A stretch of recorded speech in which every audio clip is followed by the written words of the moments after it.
하나님의 말씀 레위기 15장 1절부터 18절까지 말씀입니다. 레위기 15장 1절부터 18절까지입니다.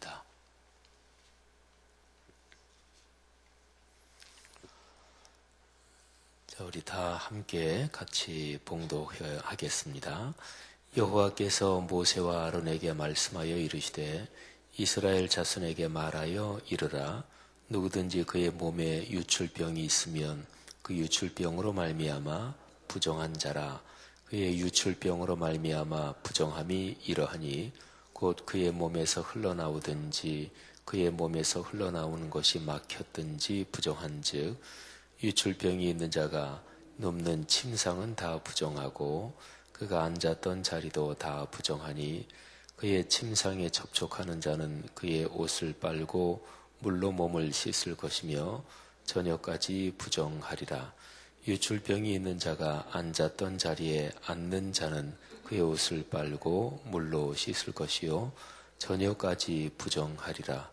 유출병이 있는 자의 몸에 접촉하는 자는 그의 옷을 빨고 물로 몸을 씻을 것이요 저녁까지 부정하리라. 유출병이 있는 자가 정한 자에게 침을 뱉으면 정한 자는 그의 옷을 빨고 물로 몸을 씻을 것이며 저녁까지 부정하리라. 유출병이 있는 자가 탔던 안장은 다 부정하여 그의 몸 아래에 닿았던 것에 접촉한 자는 다 저녁까지 부정하며 그런 것을 옮기는 자는 그의 옷을 빨고 물로 몸을 씻을 것이며 저녁까지 부정하리라. 유출병이 있는 자가 물로 그의 손을 씻지 아니하고 아무든지 만지면 그 자는 그의 옷을 빨고 물로 몸을 씻을 것이며 저녁까지 부정하리라. 유출병이 있는 자가 만진 질그릇은 깨뜨리고 나무 그릇은 다 물로 씻을지니라. 유출병이 있는 자는 그의 유출이 깨끗해지거든 그가 정결하게 되기 위하여 이레를 센 후에 옷을 빨고 흐르는 물에 그의 몸을 씻을 것이라.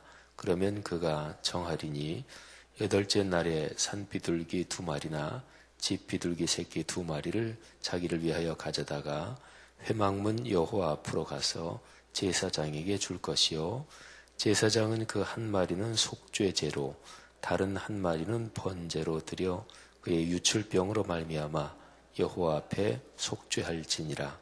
설정한 자는 전신을 물로 씻을 것이며 저녁까지 부정하리라. 정수가 묻은 모든 옷과 가죽은 물에 빨 것이며 저녁까지 부정하리라. 남녀가 동침하여 설정하였거든 둘 다 물로 몸을 씻을 것이며 저녁까지 부정하리라. 아멘. 구약 성경에 보면 그 성전에 대한 규정이 나옵니다. 이스라엘 백성에게 성전은 오직 한 군데만 있어야 했습니다. 예루살렘에만 성전이 있는 거죠. 오늘날은 우리가 예배드리는 예배당 건물을 성전 이렇게 부르기도 하죠. 우리 교회도 우리가 6년 전에 짓고 들어온 이 건물을 말씀 성전 우리가 그렇게 부르죠.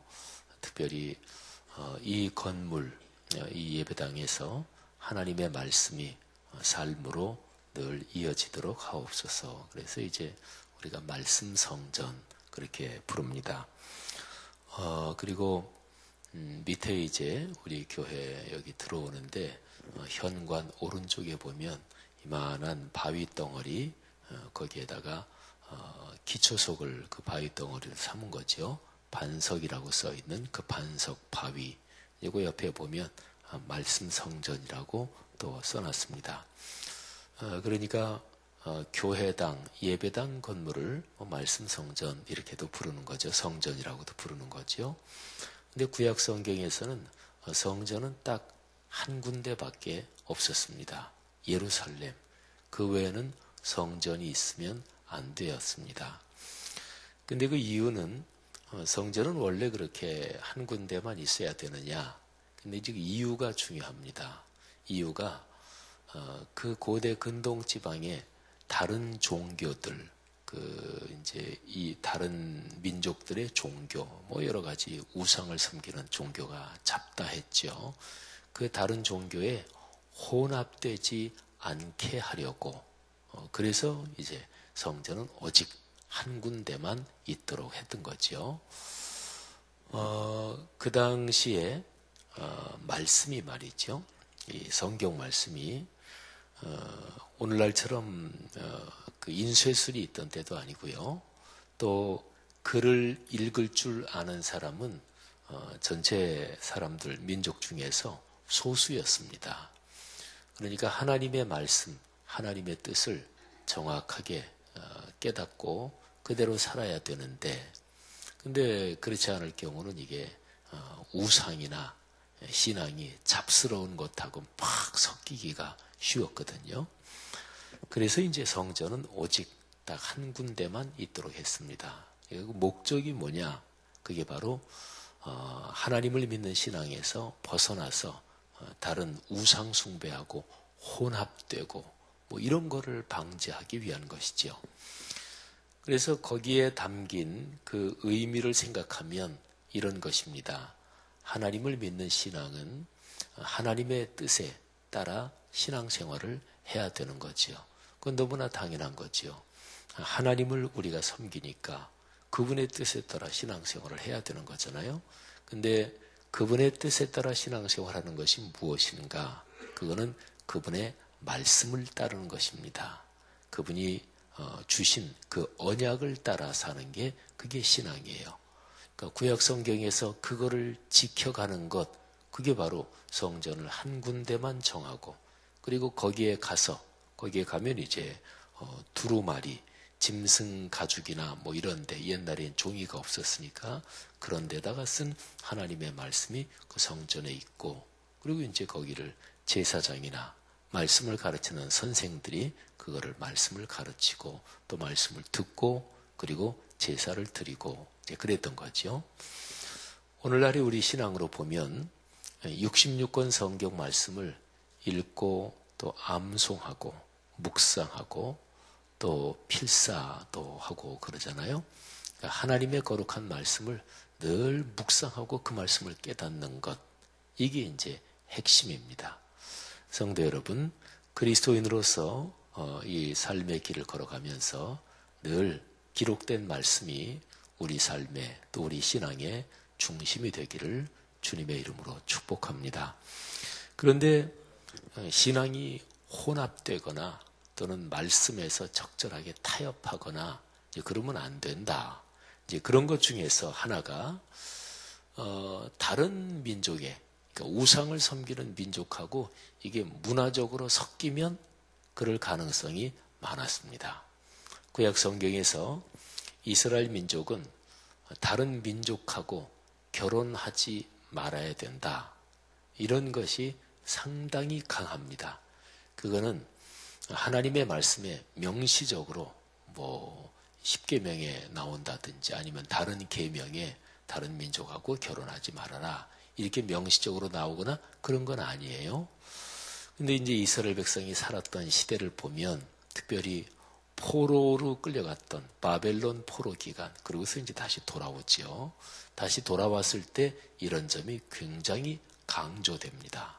또 이제 뭐 어떤 시기에는 또 굉장히 특별히 강조되고. 근데 이것도 강조점은 똑같습니다. 그러면 다른 민족하고 결혼하는 건 하나님 보시기에 무슨 죄를 짓는 거냐? 그건 아닙니다. 오히려 피부 색깔이 다르고 또 이렇게 저렇게 말하자면 문화가 다른 민족 또 다른 문화권의 사람들, 그 사람들하고 잘 화목하고 지내는 게 하나님께서 기뻐하시는 것입니다. 그래서 기독교적인 관점으로 본다면 말하자면 뭐 옛날에 뭐 국제 결혼 이런 얘기를 많이 했죠. 어쨌든 다른 나라 국적을 가진 사람들과 결혼하는 것은 기독교적인 복음의 근본 관점으로 보면 좋은 것입니다. 그거는 모든 세계 모든 민족이 하나님의 자녀니까. 근데 구약 성경에서 그런 게 나오는 거, 그거는 의미가 뭐냐? 그거를 잘 읽어야 됩니다. 근데 그것도 역시 마찬가지입니다. 성전을 한 군데만 했던 것도 이유하고 똑같아요. 하나님을 믿는 신앙이 다른 민족이 섬기는 우상 숭배하고 이게 혼합된다. 그러면 안 된다. 그래서 이제 금지하는 거죠. 그러니까 신앙에 대한 하나님을 섬기는 신앙, 여기에 이제 중심, 초점이 있는 거죠. 근데 그런 것 중에 하나가 이스라엘 민족이 살았던 시대에 그 다른 민족들의 신앙 형태가 이게 이제 이스라엘 민족에게 영향을 끼치는 경우가 참 많았습니다. 다른 민족이 섬기는 신앙의 형태 중에서 거기에 성적인 문제가 신에게 섬기는 종교적인 제의 속에 들어가 있는 경우가 상당히 많았습니다. 그래서 구약 성경 보면 발람이라는 선지자가 있어요. 이 사람이 이스라엘 민족을 타락하게 만든 그런 사람이죠.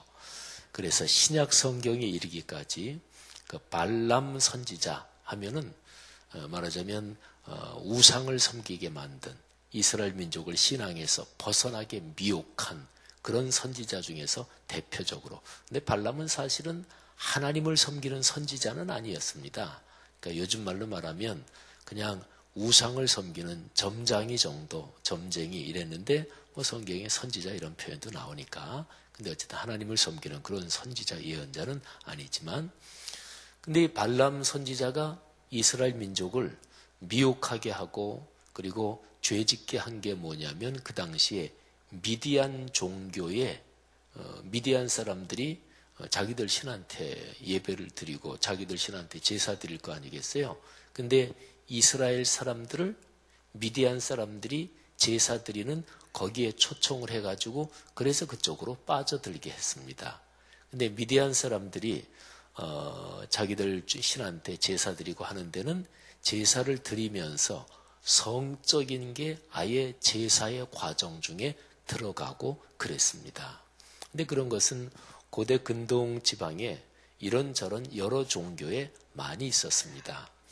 그래서 오늘날도 뭐 옛날 유적 발굴하고 이제 그러는 데서 이게 다 그런 게 있었다. 그런 게 이제 학문적으로도 역사적으로도 그런 게 입증이 됩니다. 그래서 그건 뭐 예수님 계신 신약 시대 뭐 그런 때도 그렇고요. 그래서 신전 창기가 있었습니다. 그러니까 신을 섬기는 그 신전 거기에 말하자면 성적인 역할을 하는 신전 창기들까지 있을 정도였습니다.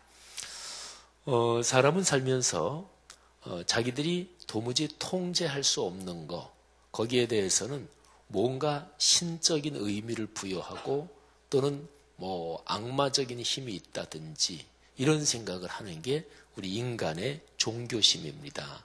예를 들면 엄청난 막 폭풍이 분다. 그러면 그거는 사람의 힘으로는 도무지 어쩔 수 없잖아요. 그러면 저기 무슨 신이 있나 보다. 그래서 폭풍의 신 뭐 이렇게 되는 거죠. 또 사람이 사는 지역에 굉장히 높은 산이 있다. 뭐 그 산에 뭐 들어가는 사람은 길을 잃고 죽는다. 그러면 이제 그 산이 무슨 신령한 산, 그래서 영산 뭐 이렇게 뭐 부르기도 하고 이제 그러는 거죠. 사람이 살면서 도무지 사람의 힘으로는 해결할 수 없는 가장 대표적인 것이 무엇인가? 그게 죽음입니다. 죽음. 그래서 어느 종교든지 죽음의 문제를 다 얘기합니다. 종교 이런 이름표가 붙었는데 죽음에 대해서 전혀 어떤 얘기도 하지 않는다. 그거는 종교가 아닙니다. 그러니까 죽음, 그건 사람으로서 도무지 통제할 수 없고 해결할 수 없는 그런 거니까. 근데 사람으로서 해결할 수 없는 어떤 강력한 힘을 가진 거, 그런 것 중에 하나가 성적인 문제였습니다. 이 성적인 문제는 사람을 휘어잡고 또 사람을 혼란스럽게 만들고 어떤 면에서는 신비롭기도 하고 뭐 이런 거죠. 그게 이제 종교적인 제의에 연관되는 경우가 바로 그러한 경우입니다. 자, 그런데 이스라엘 백성은요, 구약 성경 하나님의 율법, 하나님의 말씀 거기서부터도 성적인 문제를 요즘식으로 표현하면 성윤리죠. 이런 면에서 아주 엄격한 도덕률을 지켜왔습니다. 하나님께서 십계명에서 모세에게 명령하신 거기부터 또는 레위기에 기록된 신명기 레위기에 기록된 여러 가지 하나님의 말씀에서 성윤리를 아주 엄격하게 그렇게 지켜왔습니다. 구약 성경에 보면 야곱이라는 사람에게는 부인이 넷이 있었습니다. 그렇죠. 그러니까 아브라함, 이삭, 야곱 이렇게 내려오는데 야곱이라는 인물에게는 이제 부인이 넷이 있었습니다. 근데 어떤 사람은 그러니까 이제 미국에서 몰몬교 쪽이나 이런 쪽에서는 일부 다처제 그거를 종교적으로 신앙적으로 그렇게 지금도 그래요. 근데 그런 사람들 중에서는 성경을 봐라. 그 몰몬교도 성경을 경전으로 가지고 있어요. 그러니까 기독교 이단 쪽이죠. 근데 이제 성경을 봐라. 성경에도 부인이 여럿 있었지 않느냐 이렇게 얘기합니다. 근데 성경은 창세기부터 분명히 하나님이 남자와 여자를 창조하시고 그리고 일부 일처제 이게 하나님의 뜻이다. 이거를 사실은 창세기 기록부터 명확하게 하고 있습니다. 그래서 아브라함, 이삭, 야곱으로 내려오는 그 야곱이 부인을 열어둔 것 그게 하나님의 뜻에 맞느냐? 그건 아닙니다. 근데 어쨌든 그 당시의 문화죠. 근데 그쪽에서부터 한참 지나고 나서 이제 모세가 하나님의 말씀을 받지요. 시대적으로 한참 뒤에 이제 모세가 하나님 말씀을 받는 거예요. 근데 하나님이 명시적으로 말씀을 주시면서 아예 딱 못 박아 놓는 거지요. 그러니까 기독교적인 가르침은 일부 일처제. 이게 이제 기독교적인 가르침입니다. 하나님께서 성윤리에 대해서 아주 엄격하게 말씀하신 이유도 그 당시에 이스라엘 민족이 살던 주변 민족들이 성윤리에 대해서 이게 도덕윤리적으로 굉장히 이게 문란했고 그리고 신에게 제사를 드리면서 거기에도 성윤리가 연관이 됐고요. 그는 이제 오늘날로 말하면 종교를 빙자해서 성적인 문제를 이용해 먹는다. 이런 차원이 아닙니다. 실제적으로 오늘날에도 성적인 거를 깊은 종교적인 어떤 제의로 삼는 그런 어떤 사교들이 오늘날도 여전히 존재합니다. 그러니까 인간이 태고적부터 지금까지 살아오면서 성이란 문제는 사람으로서는 완전히 통제가 불가능한 그 어떤 힘 중에 하나거든요. 그래서 성적인 문제에 대해서 이스라엘 백성은 하나님께서 아주 엄격하게 그래서 오늘 여기 15장 1절부터 18절에 유출병 이런 표현이 나오는데 이거는 일종의 성병을 포함한 성에 연관된 그런 어떤 병세 이런 걸로 보면 됩니다. 맨 마지막 부분에는 성적인 문제에서 사정하는 뭐 이런 것도 몇 절이 나옵니다만은 전체적으로는 아주 문란한 성윤리 그런 사회 그런 문화권에서 그것 때문에 여러 가지 병들 뭐 그런 거를 총괄하는 표현이라고 보시면 됩니다. 기독교 신앙은 또 구약 시대부터 내려오는 하나님 신앙은 언제나 삶 전체를 다 포괄했습니다. 그러니까 내가 교회 나와서 예배 드리는 그 시간 또는 하나님 앞에 뭐 헌금을 한다 그러면 하나님 앞에 드리는 헌금 그것만 이런 게 아니고 하나님 앞에 드리는 헌금만이 아니라 내가 가지고 쓰는 나머지 돈 이것도 다 하나님의 뜻대로 하나님의 거룩한 말씀대로 잘 관리하고 써야 되는 거죠.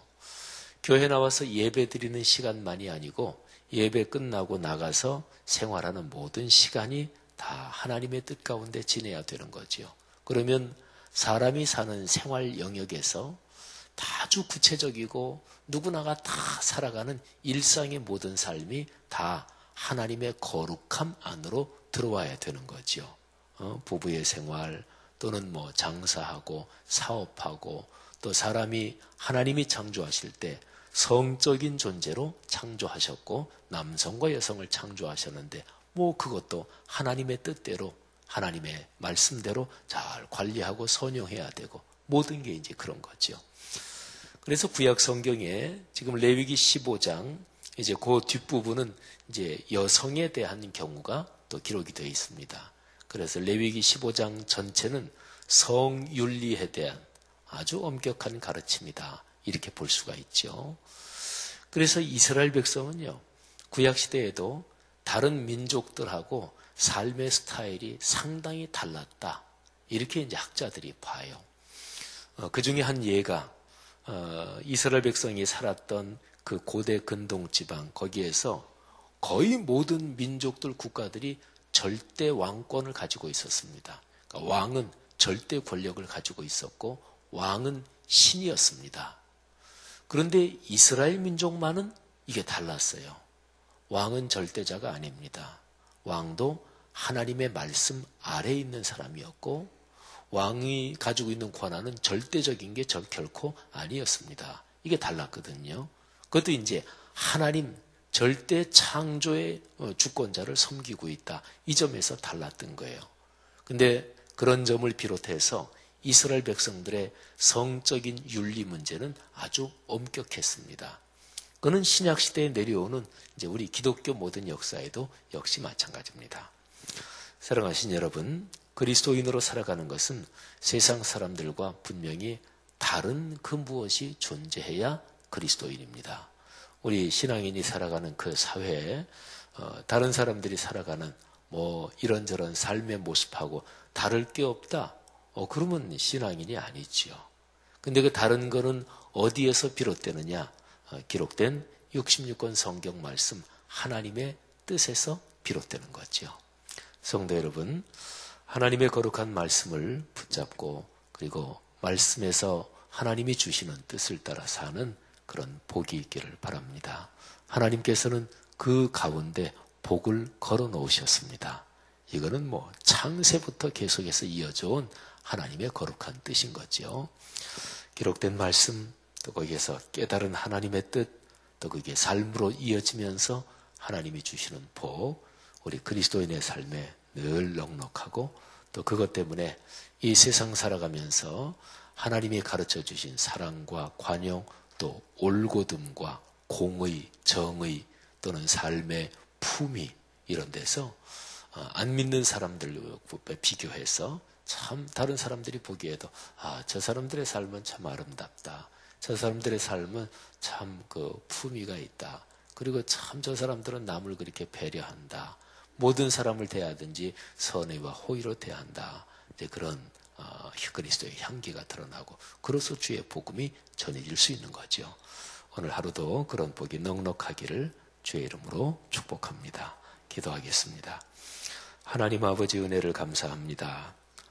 레위기 말씀을 묵상하며 우리 그리스도인의 삶에서 그 어느 한 분야라도 하나님의 거룩한 뜻에서 예외가 되어서는 안 된다는 것을 다시 한번 배웁니다. 하나님, 우리가 걸어가는 삶의 길에서 의식주, 가장 일상적인 것이라고 흔히 표현하는 먹고 또 입고 또 살고 하는 그 모든 것, 또 자녀를 기르고 인생길 걸어가며 직장 생활하고 이 모든 것이 다 주님의 뜻 가운데 아름답게 하시고 복되게 하시고 또 바르게 하시고 또 행복하게 하옵소서.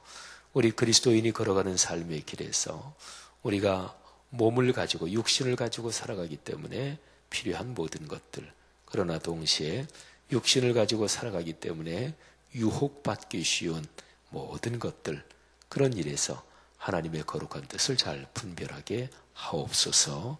감사합니다. 삶과 죽음의 문제까지 비롯해서 모든 것이 주님의 주권 아래에 있음을 믿습니다.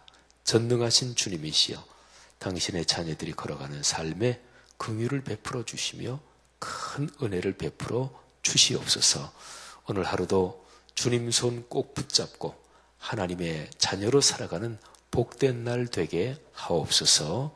또 미끄러운 길에 성도님들 운전하시면서 사고 없도록 도우시고 또 혼란한 이 사회 상황을 주님께서 아시오니 하나님께서 개입해 주시고 이 나라 아름답게 건강하고 잘 발전하는 나라 되도록 주께서 은혜를 주옵소서.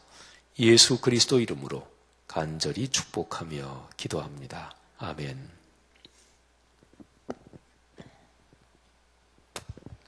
귀하신 말씀 감사합니다. 우리 공동기도문 봉사입니다. 우리에게 서로 사랑하는 마음을 더욱 부어 주옵소서. 교회 안의 작은 교회들을 넉넉하게 축복하옵소서.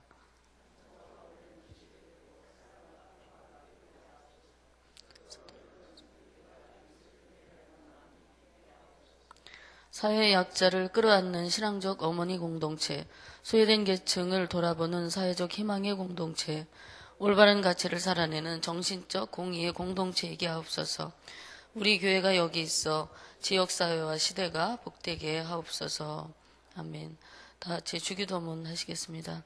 하늘에 계신 우리 아버지, 아버지의 이름을 거룩하게 하시며 아버지의 나라가 오게 하시며 아버지의 뜻이 하늘에서와 같이 땅에서도 이루어지게 하소서. 오늘 우리에게 일용할 양식을 주시고 우리가 우리에게 잘못한 사람을 용서하여 준 것 같이 우리 죄를 용서하여 주시고 우리를 시험에 빠지지 않게 하시고 악에서 구하소서. 나라와 권능과 영광이 영원히 아버지의 것입니다. 아멘. 공동기도 제목을 드리겠습니다. 지금 들은 말씀이 내 삶으로 이어지게 하옵소서. 성경 2000 통독을 통해 말씀의 은혜를 누리게 하소서. 오늘 수요예배에 말씀을 전하시는 담임 목사님과 모든 봉사자들과 성도님들에게 큰 은혜를 주소서. 성전 입당 6주년을 맞아 더욱 교회를 사랑하고 섬기는 복된 공동체 되게 하소서. 수요 제자반과 전도 특공대 사역 가운데 성령님의 은혜가 가득하게 하소서. 12월의 선물 나눔에 모두 동참하여 세상에 소외되고 외로운 이들을 위로하는 손길 되게 하소서. 연말 사역을 잘 마무리하게 하시고 희망찬 2017년을 내다보며 준비하고 기다리게 하소서. 국가적 위기 사태를 슬기롭게 극복하여 정의가 실현되게 하소서. 함께 이렇게 기도하신 후에 가지고 오신 기도 드리시고 삶의 자리로 나가도록 하겠습니다. 하나님 아버지 감사합니다. 하나님 택한 백성으로 살아가며 우리가 어떻게 살아가는지 다시